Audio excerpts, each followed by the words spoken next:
اور ہمیشہ افسوسناک رہی ہیں، ہر دور میں رہی ہیں، ہر دور میں قابل مذمت رہی ہیں. آج بھی کوئی ان کی تائید نہیں کرتا، اور یقیناً یہاں پہ وزراء بیٹھے ہیں اور یہ ساری باتیں سن رہے ہیں. جو بھی جن پہ بھی ان کی ذمہ داری عائد ہوتی ہے احمد صاحب، میں آپ کی آواز میں آواز ملا کے کہتا ہوں سر، ابھی میں بول رہا ہوں.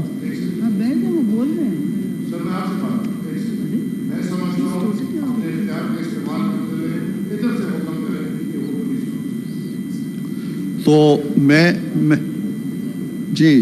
سر یہ عرض کر رہا ہوں، وزرائے کرام یہاں بیٹھے ہیں، جو جس کی ذمہ داری ہے انہیں نبھانی چاہیے، اور ان چیزوں کا جائزہ لینا چاہیے، تحقیقات کرنی چاہیے، اور ان کا ازالہ ہونا چاہیے. میں بالکل ایمل کی آواز کے ساتھ آواز ملا رہا ہوں، اس لیے کہ وہ جو کچھ کہہ رہے ہیں وہ ہم سب کے لیے، اس پورے ہاؤس کے لیے باعث شرمندگی ہے. ایسا نہیں ہونا چاہیے.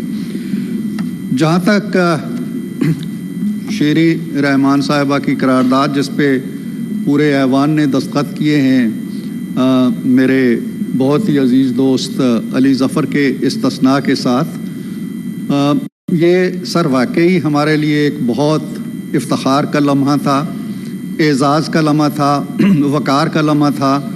اس پاکستان کے لیے جس کی پہچان دہشت گردی بنتی جا رہی تھی، جس کی پہچان لا اینڈ آرڈر کے مسائل بنتے جا رہے تھے، قتل و غارت گری بنتی جا رہی تھی، اس پاکستان کے اندر اتنا بڑا ایونٹ ہونا کم و بیش ایک عشرے کے بعد یہ بہت بڑی اچیومنٹ تھی. اور اللہ کا شکر ہے کہ بخیر و خوبی یہ ہو گیا، اور اس کے اثرات و نتائج بھی انشاءاللہ بہت عمدہ ظاہر ہوں گے. پاکستان کے انڈیکیٹرز آلریڈی سر ماشاءاللہ بہت عمدگی سے آگے بڑھ رہے ہیں.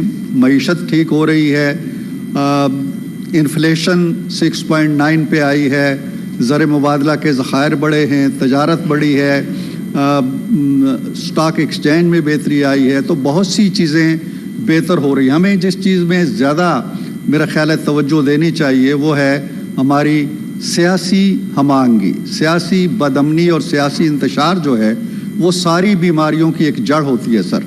اب یہاں ہمارے دوست ممالک آئے ہیں، سعودی عرب کا بہت بھاری وفد آیا ہے، 2 ارب سے زائد سرمایہ کاری کر کے گیا ہے. ملائیشیا کے وزیر اعظم آئے ہیں، اب چین کے وزیر اعظم اور بہت سے وزرائے اعظم آئے ہیں. یہ ایک ایسی فضا ہے، ایک ایسا ماحول ہے جو ایک ڈیفرنٹ پاکستان کی تصویر پیش کر رہا ہے. اور ہمیں اگر ہم اس پاکستان کی تصویر کے اندر کوئی نقش و نگار نہیں پیدا کر سکتے، اس کے اندر کوئی مزید بہتری نہیں لا سکتے، اس کو مزید تقویت نہیں دے سکتے، تو کم از کم میں اپنے تمام پولیٹیکل پارٹیز سے یہ اپیل کروں گا کہ وہ اس کے اندر کوئی ایسی چیز کم از کم نہ لے کے آئیں جو اس حسن کے اندر کوئی داغ بنے.